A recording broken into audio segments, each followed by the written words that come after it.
നിന്റെ വേഷം കൊള്ളാം. നിനക്ക് നന്നായിട്ട് ചേരുന്നുണ്ട്. കോംപ്ലിമെന്റിന് നന്ദി. എന്റെ വേരുകൾ തേടിയാണോ നിന്റെ ഈ വരവ്? അങ്ങനെ വരാൻ നീ ആരാ? നീ എന്തൊക്കെയോ ആണെന്നും നിന്നെ കൊണ്ട് എന്തൊക്കെയോ നടക്കുമെന്നൊക്കെ നീയല്ലേ ചിന്തിച്ചു കൂട്ടി വെച്ചിരിക്കുന്നത്. എന്നിട്ട് അതിന്റെ പുറത്ത് അടയിരുന്നുകൊണ്ട് മറ്റുള്ളവരുടെ പുറത്തേക്കുള്ള കുതിര കയറ്റും. നീ ഒന്നുമല്ലെന്നും നിന്നെ കൊണ്ട് ഒന്നിനും കൊള്ളില്ലെന്നും അല്പം മുമ്പ് സ്വരൂപാനന്ദ സ്വാമി പറഞ്ഞത് നീ കേട്ടില്ലേ? ചതിയും വഞ്ചനയുമായി നടക്കുന്നവരൊന്നും അധിക കാലം ഈ ഭൂമിക്ക് ഭാരമായി നിൽക്കില്ലെന്ന്. ഓർത്തു വെച്ചോ, മനസ്സിൽ കുറിച്ചു വെച്ചോ. നീ ഈ കളിക്കുന്ന കളിയുണ്ടല്ലോ, ഈ ഭക്തിയുടെ മറവിലുള്ള ചീറ്റിംഗ്, ഇത് നിന്റെ അവസാനത്തെ കളിയാ. നിന്റെ ഒടുക്കം ഒരുക്കുന്ന കളി. എന്റെ ഒടുക്കം നീ തീരുമാനിക്കുന്നതിന് മുമ്പ് നിന്റെ അടക്കം ഞാൻ നടത്തും.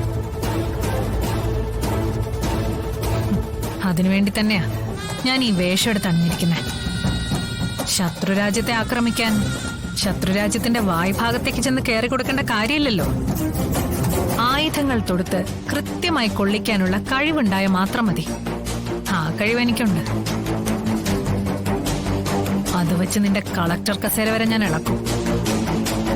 അത് സർക്കാർ മുദ്രയുള്ള കസേരയാണ്, ഒരുപാട് കഷ്ടപ്പെട്ട് നേടിയെടുത്തത്. അത് നിന്റെ ഇത്തിരി പോന്ന വെയിലത്തൊന്നും വാടില്ല. വെയിലത്തല്ലേ വാടാത്തത്?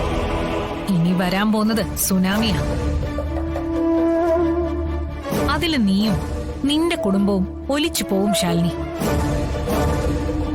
വർഷങ്ങളായിട്ടുള്ള എന്റെ പക മുഴുവൻ ഞാൻ അതിൽ ആവാഹിക്കും. അതിനെ തടയാൻ നിനക്കാവില്ല. ശ്രമിക്കേ, നിന്നെ കൊണ്ടാവും വിധം ശ്രമിക്കേ.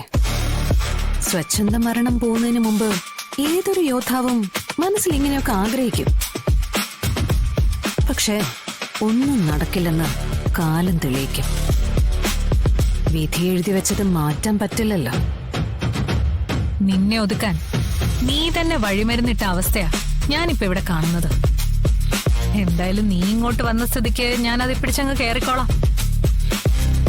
സുസ്മിത ഇനി മറവിലല്ല, കൺമുന്നിൽ, നേർക്ക് നേർ. തടയാൻ പറ്റുന്ന സകല സന്നാഹങ്ങളും ഒരുക്കിക്കോ. ഏത് നിമിഷവും ഒരാക്രമണം ഉണ്ടാവും. വായിട്ടലയ്ക്കുന്നതേ ഭീരുത്വ. നീ ചെയ്തു കാണിക്കേ, എന്നിട്ട് തുടങ്ങി വെക്കേ. പിന്നെ അത് അവസാനിപ്പിക്കുന്നത് അത് ഞാൻ തീരുമാനിക്കും.